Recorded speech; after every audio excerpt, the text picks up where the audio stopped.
Joe, Mars, Fernanda, I remember you. How are you? And lots of people say, Carmen, good to see you, Carmen. Ashifa. Okay, I think Carmen, you joined our program recently, so great to see you in our paid program where we can give you a lot more support. Sumya is a nurse from Kuwait. Taufik, Valentinos from Cyprus. Fantastic. So people from everywhere. Dr. Nasim's from the UK. Joe from the UK. Greta's from India. Augusto Sampaio, I remember you, Augusto. Dr. Augusto from Portugal. So people from absolutely everywhere. Great to see. And Wendy's living in Saudi Arabia. Bridget from Zambia. Okay, great. Okay, so let's see who we've got on Facebook. Okay, let's see who we've got on Facebook. We have got, let's see.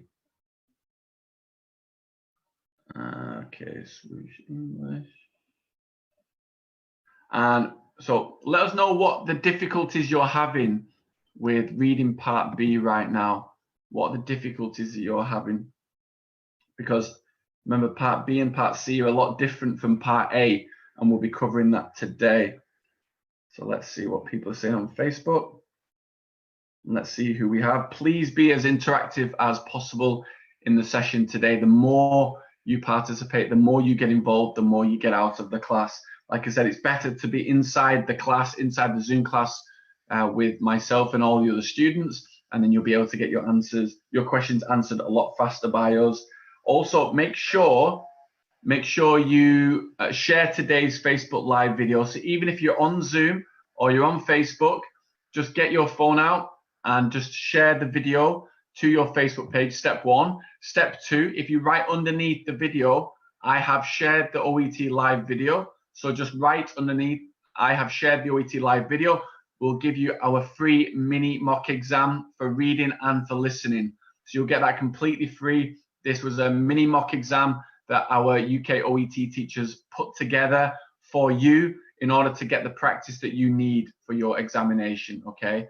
So, and that is on Part B of the reading, and we've also got a listening exercise for you as well.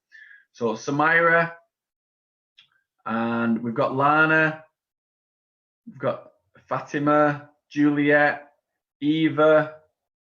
Okay, so I'll put the link in there for you. So we're going to be joined by Alexander in a minute or so. So I've just put the link inside Facebook Live, swooshenglish.com/free class if you want to come inside the Zoom session with us.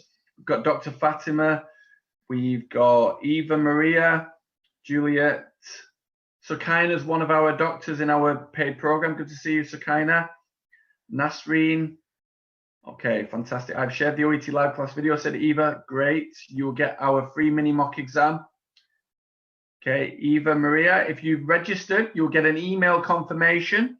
And then once you get that email confirmation, then you can click the link and then you'll come inside the class. So you need to check your email, Eva. Okay, I've shared the video. Fantastic, said Rahim. And Greta, great stuff. Okay, so now I am, let's see where else. We've got more people coming in. Sukaina's here inside the Zoom class. Seema is one of our doctors. Good to see you, Seema. Doctor from Bangladesh, Taufik. Okay. Okay, awesome. So let's see if I can bring Alexander into the class. And let us know if you've been taught by Alexander before and was the class helpful to you. So please let us know if it was helpful to you. We get a lot of good feedback about the classes that Alexander does.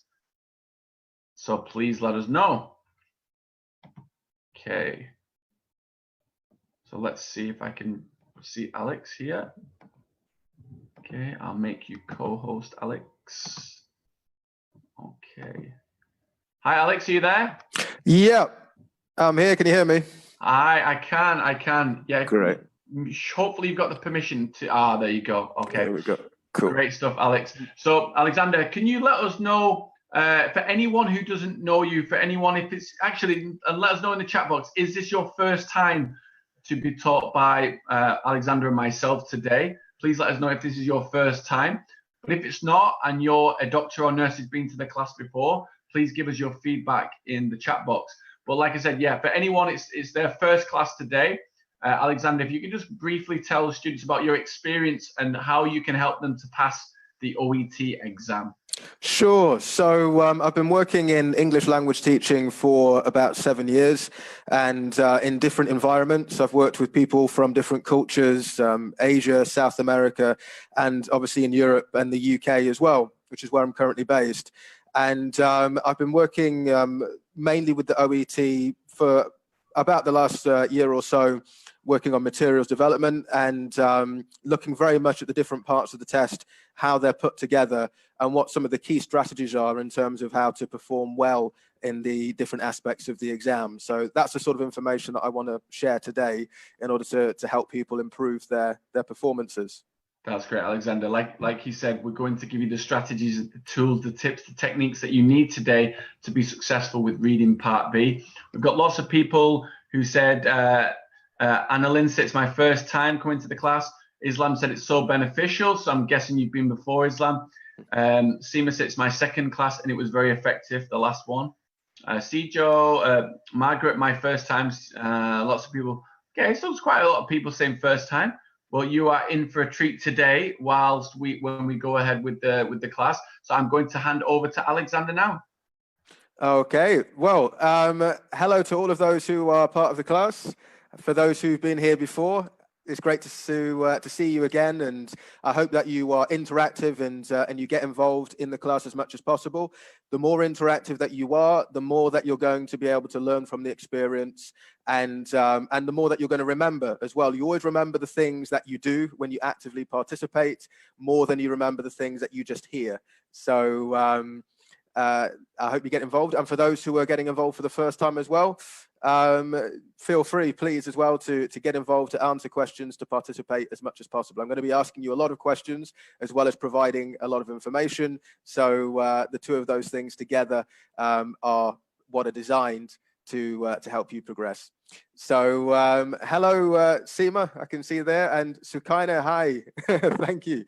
Great to see you in the class as well. So as Alex said, we're going to be focusing today on OET Part B, and just as a starter, let's have a look at what that involves, this section of the exam, the reading section Part B. So first of all then, a quick pop quiz. Give your answers in the chat. How many questions are there in reading section Part B?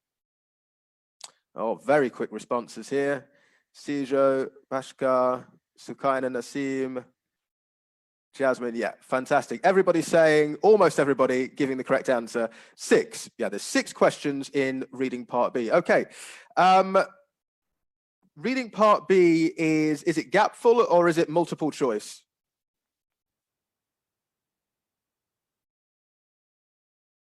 Okay. MCQ says Bashkar, Jasmine, Joseph, Anu, fantastic. Okay, just one person saying gap fill. No, it's multiple choice, absolutely. And Bashkar's even given more information. It's 3 options. So 3 option multiple choice questions, A, B, and C. 6 questions. How many different texts will you have to read for Part B?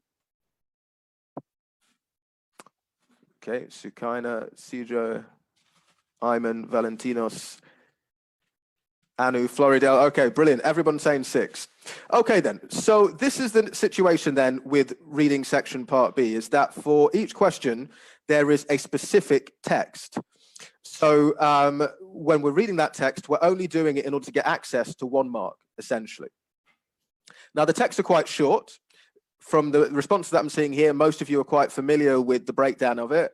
There's 100 to 150 words per text.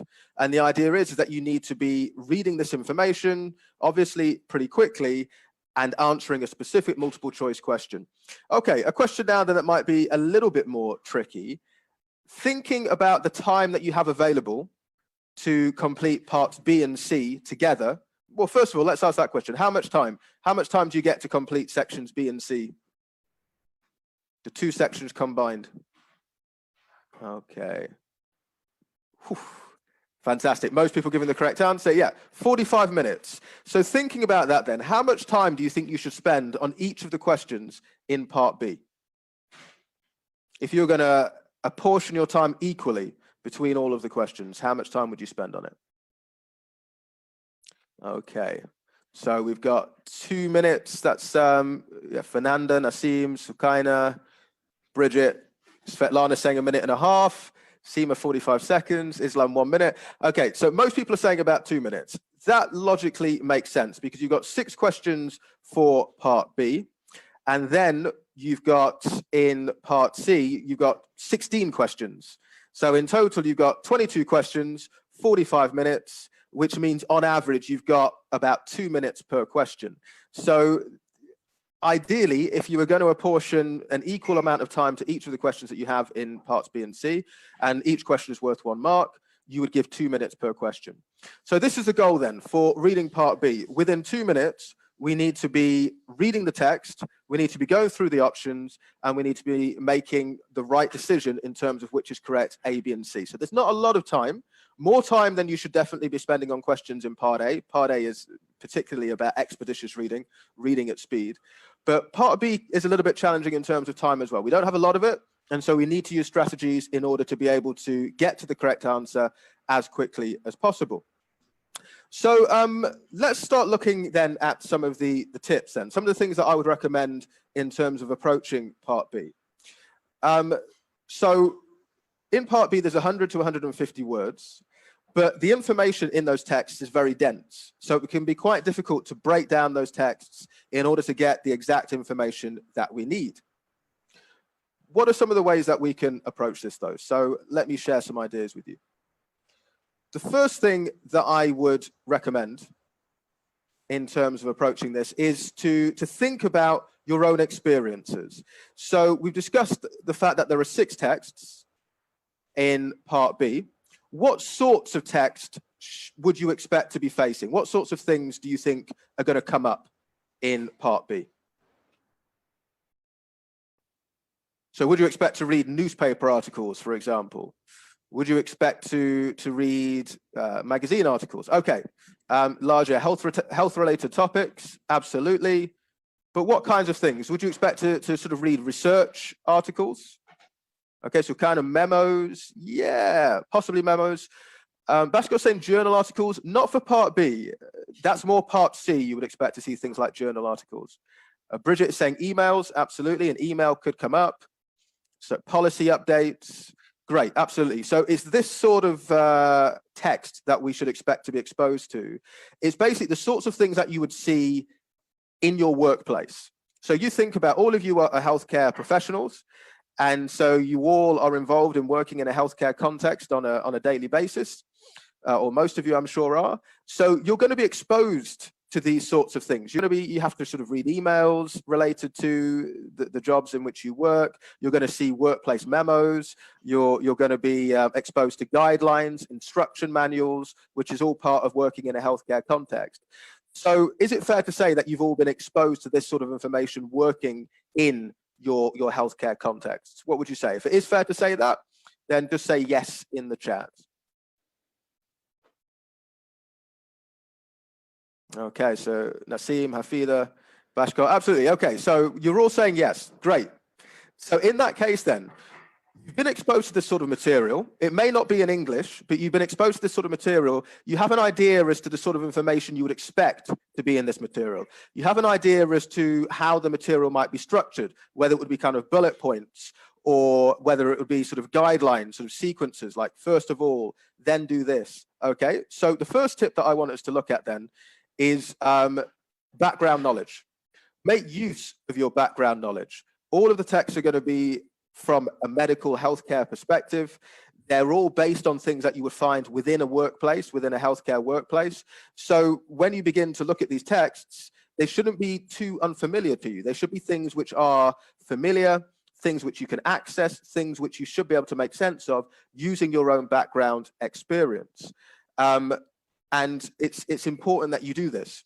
So, for example, even though you might be reading about things like a blood transfusion process, or you might be reading about nasogastric feeding tubes. These are the sorts of things which probably, depending obviously on the sort of healthcare context in which you work, they're probably not going to be completely unfamiliar. So do use your own background knowledge, do use your own background experience in order to help you make sense of the texts. Okay, so as soon as you go in, you're expecting, okay, I'm going to read a manual here, I'm going to read an email here, it's in a healthcare context, okay, I've had experience here. So you can come into it and approach it with a certain level of confidence in terms of the content. Challenge obviously is going to be the language. So let's move on now then and have a look at some aspects of the language and also some aspects of the strategy. So for these questions, they're all based on multiple choice. Do you think it's necessary to read all of the options A, B, and C, before you make a decision as to which is correct?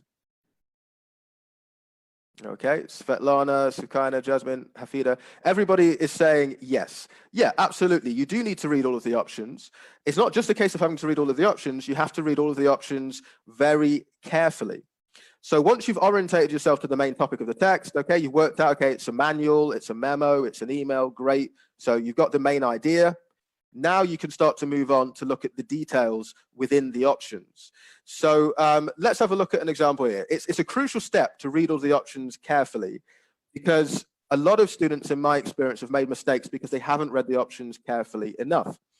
We can look at an example here. Here we go. So we've got an example question. The manual informs us that the blood pressure monitor, and then we've got two options. Obviously, there'll be three options in the real test, but just for the practice here, we've got two options. So should be considered safe to use in all hospital environments. Is likely to interfere with the operation of every piece of medical equipment. But why do you think, if you notice here, I've highlighted two words. I've put them in italics, all and every. Why do you think I've done that? Why do you think that these words can be particularly important in the context of multiple choice options for part B? Why all and every? What could be significant about these words? Okay, so Seema's saying they're keywords. Yeah, they can be, but why? Why could they be keywords? Okay, this could be sort of general. Yeah, I mean, all and every is basically, it's saying something quite specific here, isn't it? Let's have a look at the first one. Absolute, good, yeah. Yeah, Jello's saying that. All and every often points to a mistake. Yeah, it could. So if we have a look at A, for example, so the manual informs us that the blood pressure monitor should be considered safe to use in all hospital environments. Let's imagine we're reading the text, and the text says something like, the blood pressure monitor is safe to use in the majority of hospital environments. So suddenly what we've seen here is that we've got safe to use, we've got hospital environments, but it's saying the majority. Is the majority a synonym for all? If it says the majority, does that mean the same thing as if it says all? Okay, good, yeah. So Nassim, Sijo, yeah, it doesn't mean the same thing.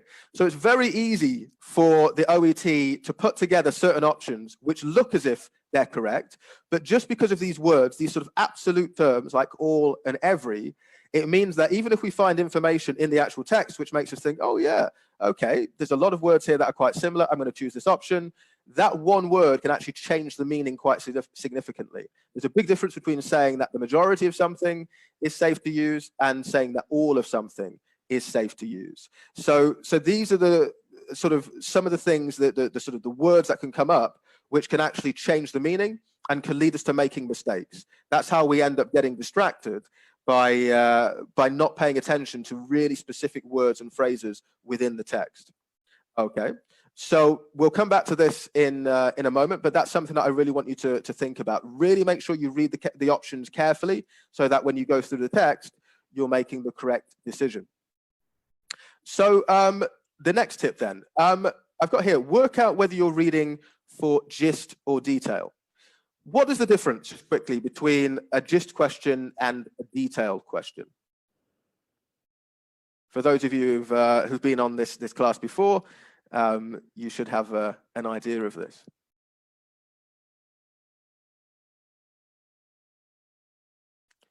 What's the difference? Okay, I'm just having a look at Hafid is coming here. Might find in the text not all or not every Therefore, we need to focus on yeah, exactly, yeah. So you need to focus on the details in the question so that when you read the text, you know exactly what the text is supporting.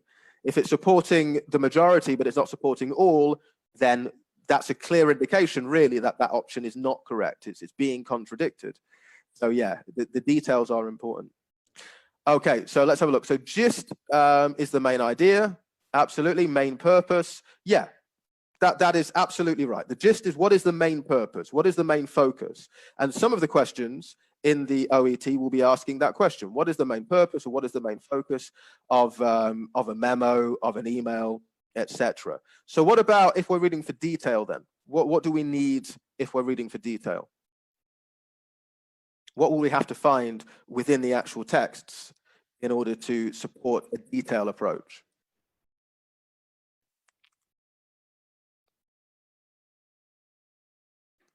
Okay, so Jasmine is saying synonyms. Yeah, absolutely. It could be the fact that there are synonyms between the options and the actual text. Specific information. Yeah, okay, so specific information, but specific information which is going to be quite difficult to find. It's not just going to be sort of a word or a phrase. We need to be, yeah, detecting paraphrasing, detecting synonyms. This is something we'll come on to in the next tip. But absolutely, this is a crucial part of reading for detail, is being able to find something specific within the text, to go inside of the text in order to get the information that we need. So if we have a look then, I've got a question on the screen here. The manual informs us that the blood pressure monitor, and now we've got all three options for this question. Just looking at the question, what kind of reading skill do you think you're going to have to use for this specific question? Do you think it's going to be gist reading, or do you think it's going to be detail reading? Just have a look at the question, and then in the chat, let me know what you think.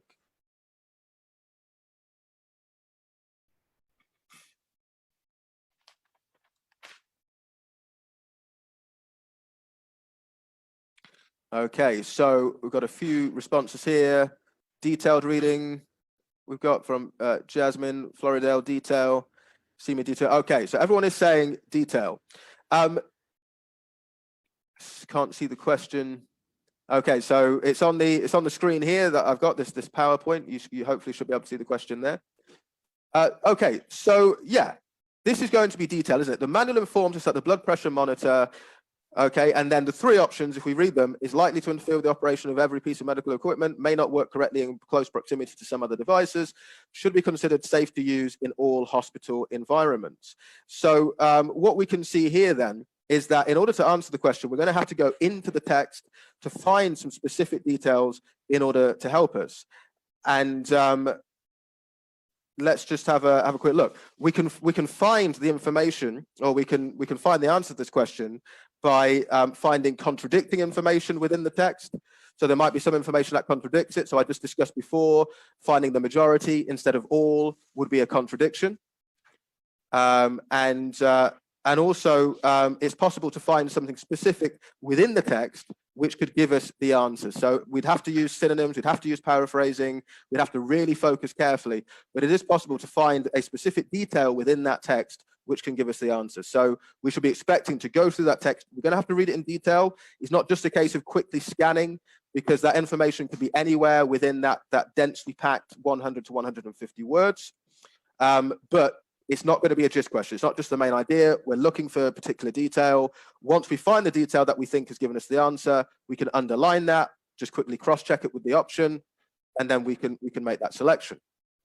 So that would be a detail question. But let's have a look at another question. Okay, so have a look at this one now. Is this still a detail question, or is this a gist question?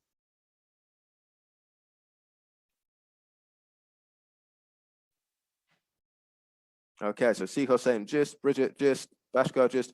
Yeah, okay, so process of elimination, really. The first one was detail, the second is gist. So in that case then, if in order to find the answer to a detailed question, we're going to have to go into the text, underline something specific that helps us to get the answer. With a gist question, how is that a little bit different?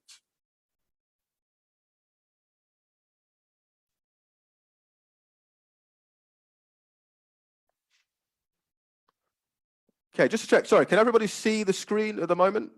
I've got someone saying that I'm not showing my screen. Alex, I can see the screen perfectly on my side. Okay. If anyone can't see, it probably means that you might be using a mobile phone, and we always recommend you to watch on a laptop or PC. So we're trying to do the best we can, but yeah, you'll have to look on a laptop or PC if you want to use it to be able to look at it really clear.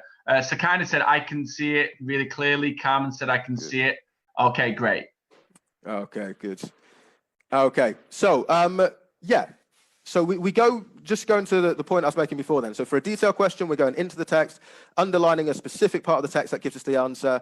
For a gist question then, how is that a little bit different? Is it easy enough in the sense that we can just underline a specific part of the text to help us? What do we think? So Siho's saying that they're pointing out something. Okay, but imagine you're in the test now, you're reading the question, you're reading the text. How can you read that text in order to help get to the answer?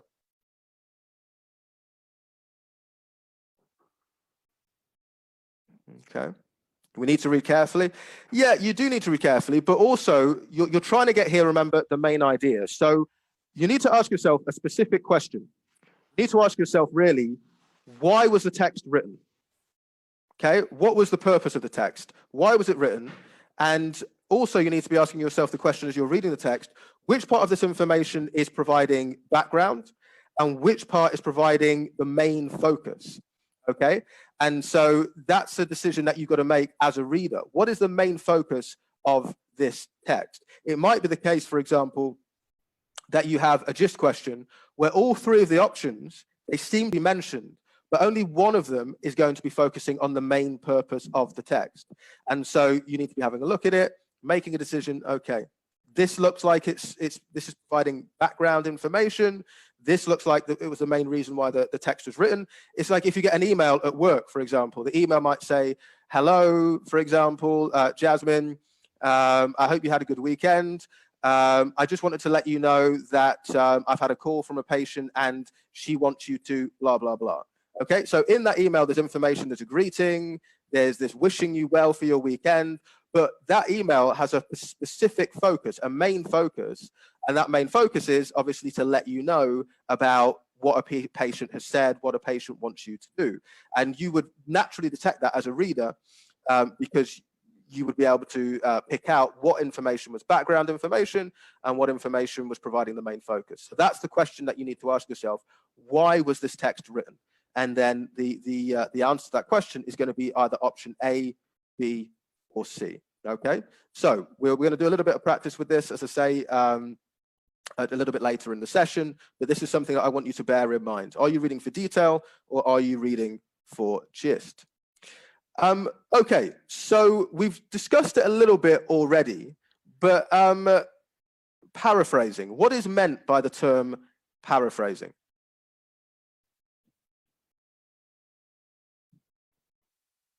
Someone give a definition. Okay, so someone has put synonym, same meaning, yeah, same meaning, but, and here we go, yeah, Jasmine, in other words, absolutely. So paraphrasing obviously applies very much to the OET reading exam and the OET listening exam, come to think of it. And it's something that we should be prepared to face as we are approaching this exam. And for both detail and gist questions, a large amount of paraphrasing is likely to apply when working out which of the options is correct. So if, for example, we have a look at the blood pressure monitor question again, and let's imagine that the answer was, say, question B. It says it may not work correctly in proximity to some other devices. In the actual text, we might find something a little bit different. So this is a point now where I'm going to share the text. So I've made it a little bit easier for you. I've told you that the answer is B, but what I want you to do now is to tell me, why is the answer B? What have you found specifically in the text which gives you that answer? So let me just bring up now that question, and I'll share it with you just now.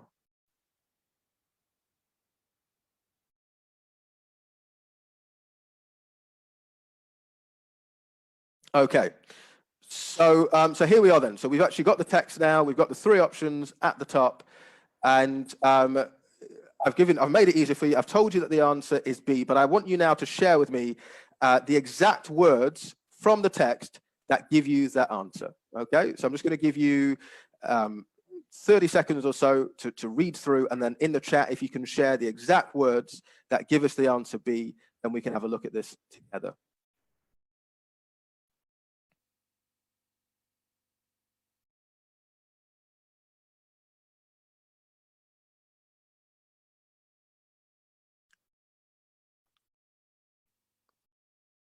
Okay, and try to give the full part of the sentence. So we've got at the moment, yeah, we've got some sort of specific words which are coming out. Care should be given.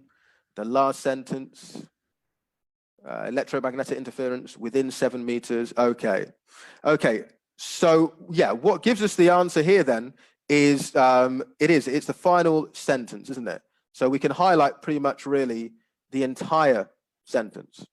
Okay, so this point, yeah. So nevertheless, care should be taken to avoid the use of the monitor within 7 meters of cell phones or other devices generating strong electrical or electromagnetic fields. So just to break this down a little bit then in terms of how it works in relation to paraphrasing, the option B says close proximity. Close proximity has been paraphrased with the reference to 7 meters. So 7 meters is obviously, it's pretty close, isn't it? You know, it's so close proximity, 7 meters is how that has been paraphrased. And another way in which it's paraphrased, it says some other devices. So, you know, may not work correctly in close proximity to some other devices. And this is a little bit more specified here because it says within 7 meters of cell phones or other devices. So it gives us the specific device, the cell phones, and then the other devices as well. So that's how that's paraphrased. And then the final part of it, where it says care should be, where it says may not work properly. Well, may not work properly is paraphrased by saying care should be taken. Why is it necessary to take care unless it's going to affect the working of the machinery? So the words are different, but the idea is the same. And that's the point. We've got to get used to recognizing that, how the same idea can be communicated using different words. And that's the sort of approach that we want to take to a detailed question, because, you know, we need to read through very carefully, find the specific part of the text, and in this case we can underline it. But it's a detailed question because we have to recognize the paraphrasing. We have to recognize how different words are being used in order to communicate the same idea. So so that's how we would do it in relation to this kind of question, a detailed type question. Okay, so let's do a little bit more practice now then. I've got a few exercises that we can look at together. So let me just bring those up.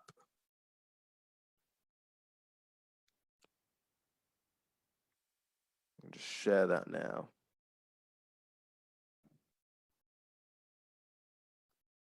Okay.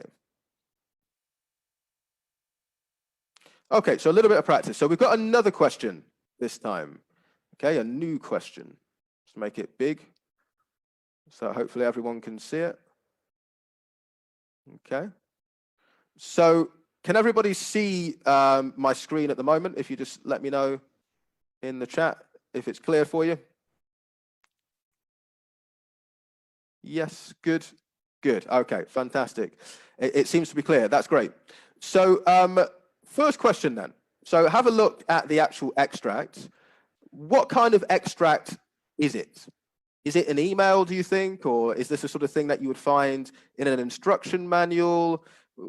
What kind of extract would you imagine this kind of text to appear in? What do you think? Take a moment to read it very quickly, quick skim, and then tell me what you think.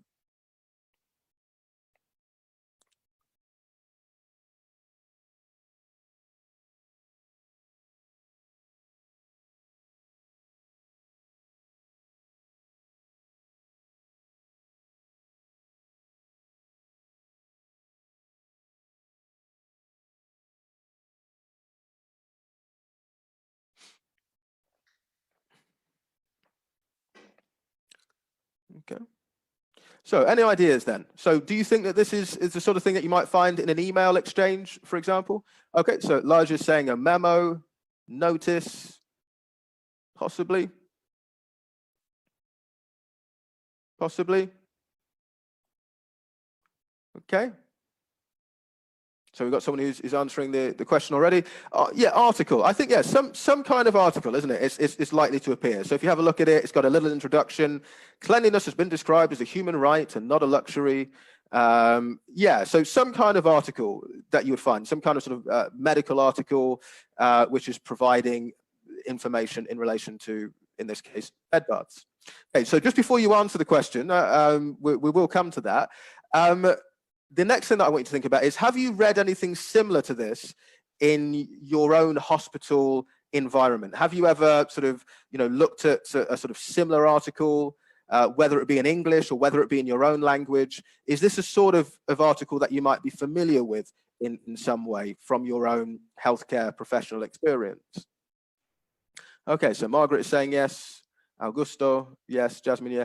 Okay, great. So if you have read something similar to this before, then that's where you can start to use your own background knowledge, isn't it? Straight away, you can look at it and say, okay, sort of bed baths, it's the sort of thing I'm familiar with. It's the sort of thing that I've been exposed to in my own professional experience. So I've got that background knowledge. I've got that background experience. Brilliant. Okay, so you should feel more confident and comfortable when approaching the question. Now, okay, so again, some of you are giving answers. We will come to the answers. I'm not going to confirm what is correct just yet, but because I want us to use the strategies that we've been talking about throughout the class thus far. So what I want you to think about now then, I want you to read the question carefully. Okay, read the options carefully, options A, B, and C. Remember, that was part of the strategy. Which words are used in the options in this case instead of all and every? Which words are used which can replace all and every? So just have a quick look at A, B, and C. So remember, with all and every, we were talking about absolute language, weren't we? And if you've got something which provides lots of absolute language, then we can find contradictions in the text sometimes. Okay, brilliant. So Nassim is saying sometimes, yeah. So if you look at A, it says why bed baths are sometimes necessary. So if it was absolute, it would say why bed baths are always necessary, in which case we'd have some absolute language and maybe we could find a contradiction to it. But in this case, we don't have that because it says sometimes. Good. Alfie is noticed as well, sometimes. Any other examples of how absolute language is not used in perhaps B or C? Okay, so great. So Bhaskar has picked up on C with often, Alfie with often. Yeah, so again, they're often left to lower level nursing staff, not always left to lower level nursing staff. Okay, so yeah, and great. Yeah, and also Floridel Seema picking up on B, it's can, how bed baths can maintain patient dignity. So in this case, all of the options have been, they're not absolute options, are they? So this shows us, okay, we can't just rely on something being absolute in this case. All of them are sort of giving a little bit of leeway. So we need to be very careful when we look at the text to see exactly which of these options is being supported. So this is just a way to practice really reading the questions quite carefully. Okay, so let's have a look at another approach. So now I want you to tell me what kind of reading skill are you going to use to approach this question? Is this a gist question? Or is it a detailed question? What do you think?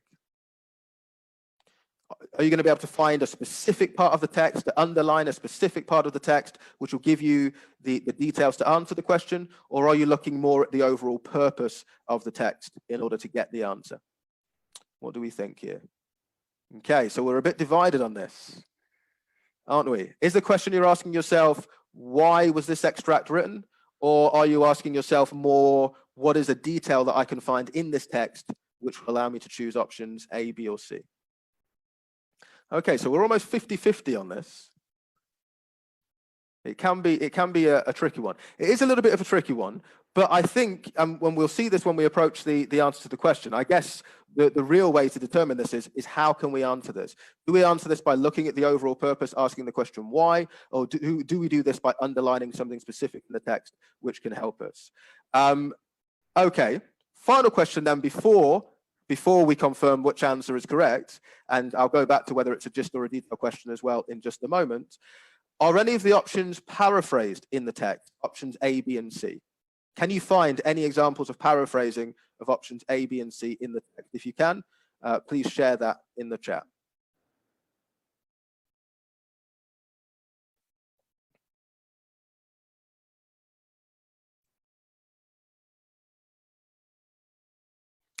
So any paraphrasing that you can find. I'll just give you about 30 seconds on that to share some ideas. So, okay, so Sigor is saying A, but can you give a specific example of how it's paraphrased? So Bashkar is saying in order to prevent. So what is that paraphrasing then, Bashkar, do you think? There are circumstances for A. Okay, so why bed baths are sometimes necessary. Okay, very nice. Nassim saying the same thing. There are circumstances sometimes. Okay. Necessary equals not a luxury. Okay, absolutely. Good. First sentence, yet they are often left. Why bed rests are often left to nursing staff. Interesting. Yeah. I mean, definitely, this is the point, isn't it? C is definitely mentioned, isn't it? Because if you look at it, the extract explains why bed baths are often left to lower level nursing staff. And then it says here, such activities are a vital aspect of providing nursing care, yet they are often left to junior or newly qualified staff. So you've got that paraphrasing, lower level being junior, newly qualified. Yeah. Okay. So there's a few options that are paraphrased here in the text. Okay, so some of you have given the answer already, but now we've looked at some different strategies. We've looked at paraphrasing. We've looked at, we've activated our background knowledge. We've really read the options carefully. So tell me what you think now. Do you think that the answer to this is A, B, or C? Tell me what you think. So I'll just give a few moments so we can get as many responses as possible, and then we can have a look and see which one is the correct answer.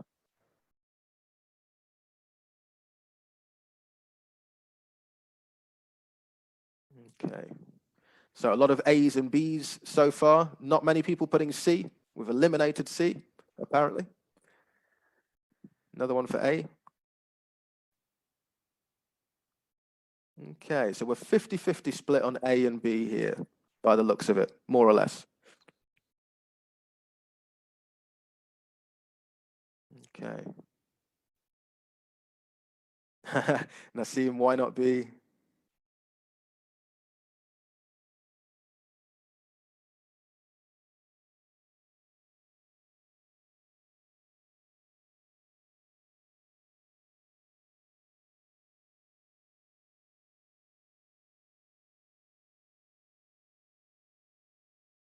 Okay. Okay, so let's have a look at this. So we'll look at the answer, and then we'll go back to the gist detail question as well, because I think the two things are linked. So first of all, we've got to look at the question really closely. We've got to look at the question. So the first one, A, is asking why. The second, B, is a question which is about how, and then the third one is also why. So none of you put C, which is good, because C was not the correct answer. Because even though it mentions the fact that activities are a vital aspect of providing nursing care, it doesn't tell us why bed baths are often left to lower level nursing staff. In fact, in a way, what the extract is telling us is that it shouldn't be left just to lower level nursing staff because it's so important. So we don't get the answer why. So because we don't get the answer why, even though certain parts of option C are paraphrased, we can eliminate that option. And now we're left with A and B. Let's have a look at B. So how bed baths can maintain patient dignity. So from this extract, do we learn how bed baths can maintain patient dignity? I mean, before you answer that question as well, think about it from your own personal background, your own personal experience. How would bed baths help to maintain patient dignity? How do they do it? How does it make the patient, what sort of questions would you want to answer in order to provide an answer to that? You know, how does a patient feel having a bed bath? That's a question, isn't it?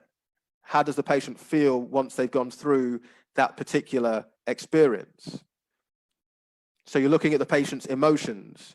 You're looking at the patient's reactions to having a bed bath. Is that contained within the extract? Do we know how dignity is maintained. Because remember, dignity is a very personal thing. It's a very personal thing for the patient. So we'd expect to have some information about how the patient is feeling, what the emotional response is of the patient to having this sort of procedure. So yeah, Maya's saying, no, we don't really get that sort of information. We don't, okay? However, when it comes to the question why bed baths are sometimes necessary, well, do we get the answer to that question? If I said to you, why are bed baths sometimes necessary? Can you give me the answer to that by looking at the extract? What is the answer to that question? Yes, okay. Why? Why are bed baths sometimes necessary? Using words from the extract. Can you tell me? So give me the words then. Give me the exact words which answer question A.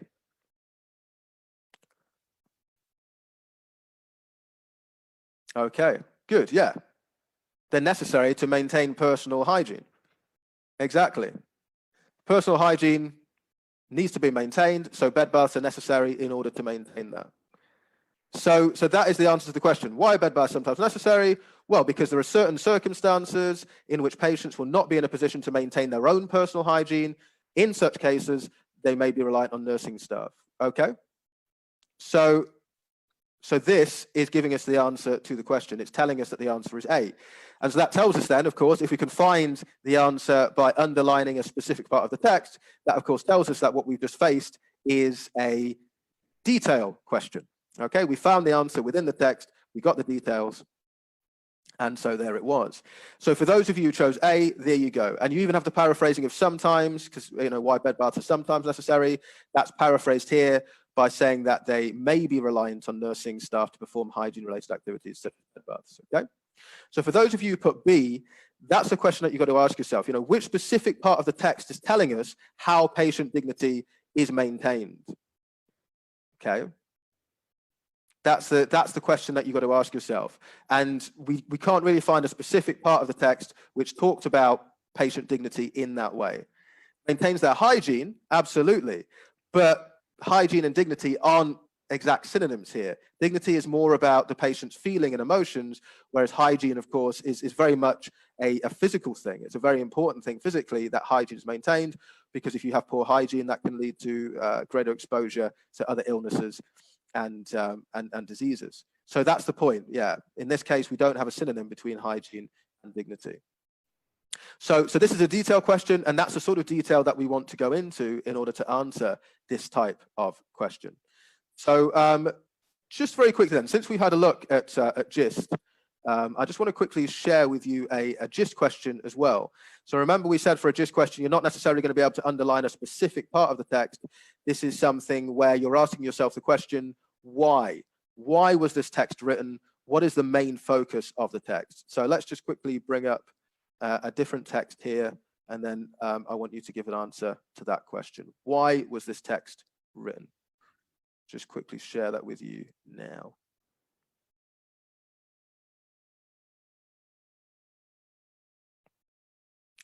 Okay, so first of all then, how do you know that this is a GIST question, except for the fact that I've just told you? But what is the clue here to tell you that what you're going to be reading now is a GIST question where you're looking at a main idea?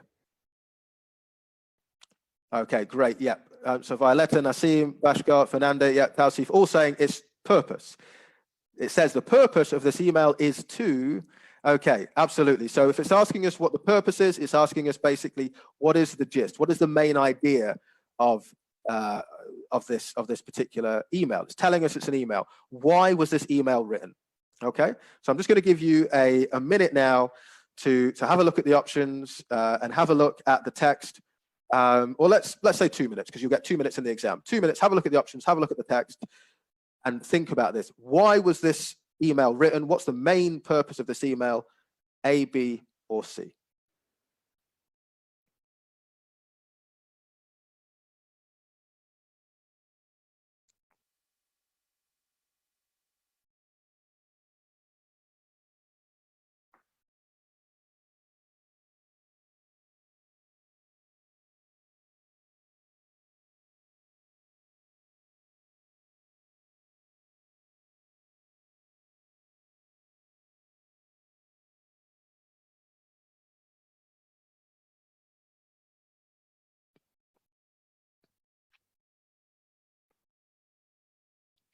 So remember, for this, it's not necessarily going to be one specific word or phrase, but it's going to be the text as a whole is going to tell you what the purpose is.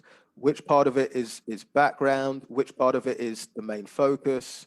Remember, this is the question. You're asking why. Why was this email written?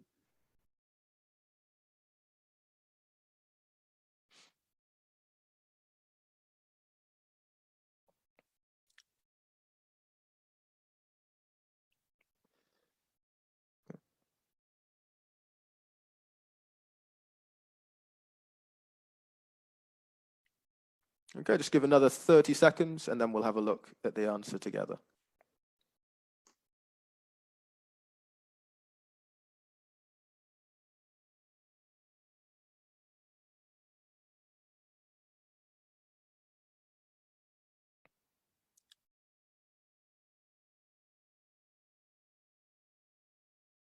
Okay. Okay, so looking at the answers then, the vast majority of answers are B. I can see that. Bridget, Violetta, Fernanda, Alfie, B, BB. Yeah, almost everybody's saying B. I think I saw 1A, 1C. The vast majority of people are saying B. Okay, so let's have a look at this then. So the purpose of the email is to report on a rise in post-surgical complications, explain the background to a change in patient care, remind staff about procedures for administering drugs.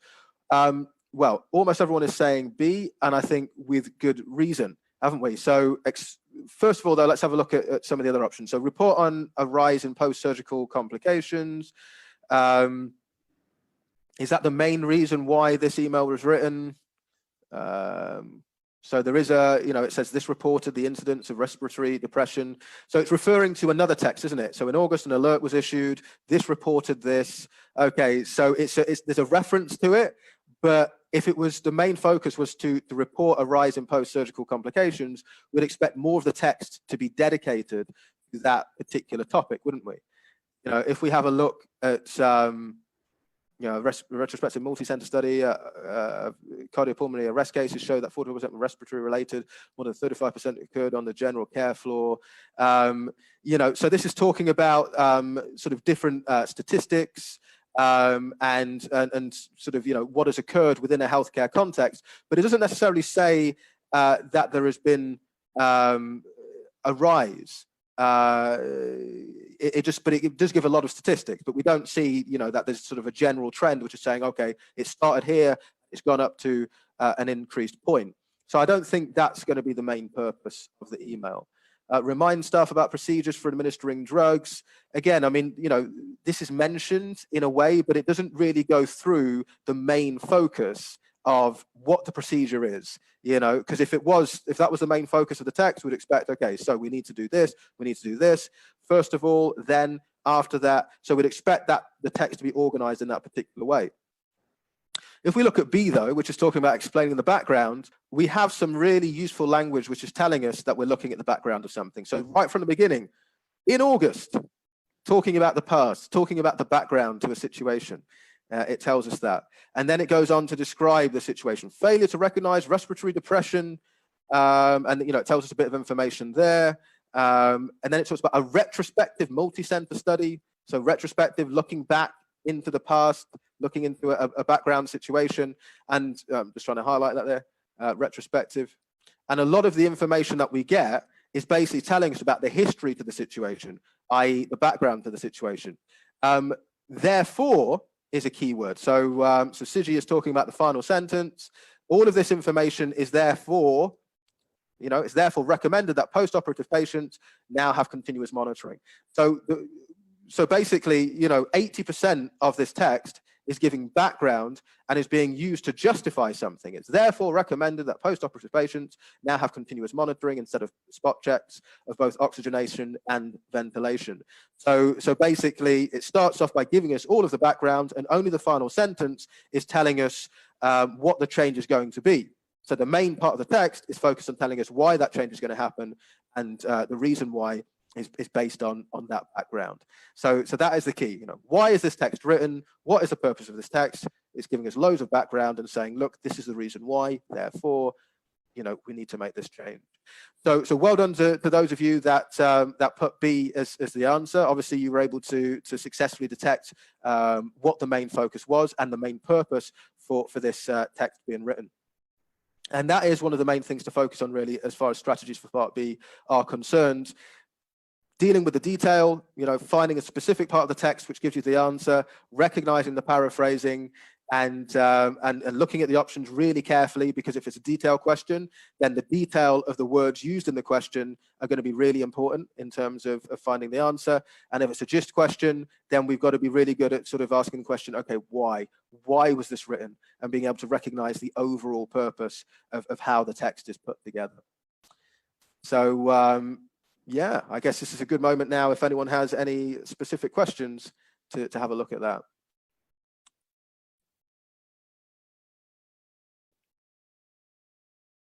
So yeah, so Afida's saying detailed questions are quite hard. Yeah, I mean, that's the thing. You've got to recognize the paraphrasing. The paraphrasing is what makes it sort of difficult to penetrate. And obviously you don't have a lot of time to do it, but if you read the options carefully, then once you go into the text, it's a question of underlining the part of the text which relates back to the options. And you'll see distractors, you'll see parts of the text which refer to the options maybe 50%, but not the whole way. It will say the majority, it won't say all. And so it's recognizing the differences, really, between what is giving us a full answer and what really is only giving us a partial answer. We don't want to go with partial answers, we want to go with what's giving us the full answer. So Milton is saying answer C. If you're talking about the previous question, Milton, the answer was B for that, in terms of what the purpose was. It was to give a background to the explanation, to the change. Okay. Part B is part of the mystery, indeed. Indeed it is. All and must is the same. It depends on the context, of course. It depends on the context in terms of how the word is appearing. But I mean, they're both absolute, definitely. All is absolute, must is a very strong term as well. Okay, thank you. So thank you for all those who attended. Thank you very much. Great stuff, Alex. Thank you very much for that. Alex, Cheers. can you just can you just make me co-host? For some reason, it won't let me. How do I do that? Be co-host again, just next to my name, under panelist, and then if you can just click, I think should be a blue button that comes up when you hover over my name. So I hover over your name. What? Just on panelist on the right hand side of your screen. Ah, right. Yeah. So okay, everyone. So if you can just put everyone in the chat box, what's the biggest thing that you've learned today so far? Okay, because Alexander and I will be sticking around for questions. So please let us know in the chat box. If you're in Zoom, let us know what your biggest takeaway is that you've learned today. And then on Facebook, if you can also let us know as well. Many thanks to both of you awesome teachers. You're very welcome, Sakina and Alexander. Alexander, we appreciate your guidance, said Seema. Thank you very much. Very helpful. Okay, so Margaret has learned, be very careful when selecting my choice of answers. Okay, so yeah, Alex, it says a panelist, but if you could, next to my name, it should be able to say, we'll come up with a blue button saying maybe more or something. I think you're looking in the wrong place. It's top right. Should be top right. Yeah, top right. If you, or under where it says participants at the bottom, click participants, and then when you click panelists, click participants, then panelists, and should be able to see Alex on the top right afterwards. Because I've got more here, and then I've got all panelists and attendees. That's what it says there, and then I've got. So my name should be under panelist, and then you can make me co-host next to my name. Okay, so, but that. Okay. No, it's not working. No, it's not coming up with anything. Because you're the host on your side. It just says, it basically says panelist. It's faded grey, and then but it doesn't give me the option of making you the host. I don't know why that's not happening. Okay. because it's all, I don't, it should come up on the top right hand side. I've got it at the bottom where it just says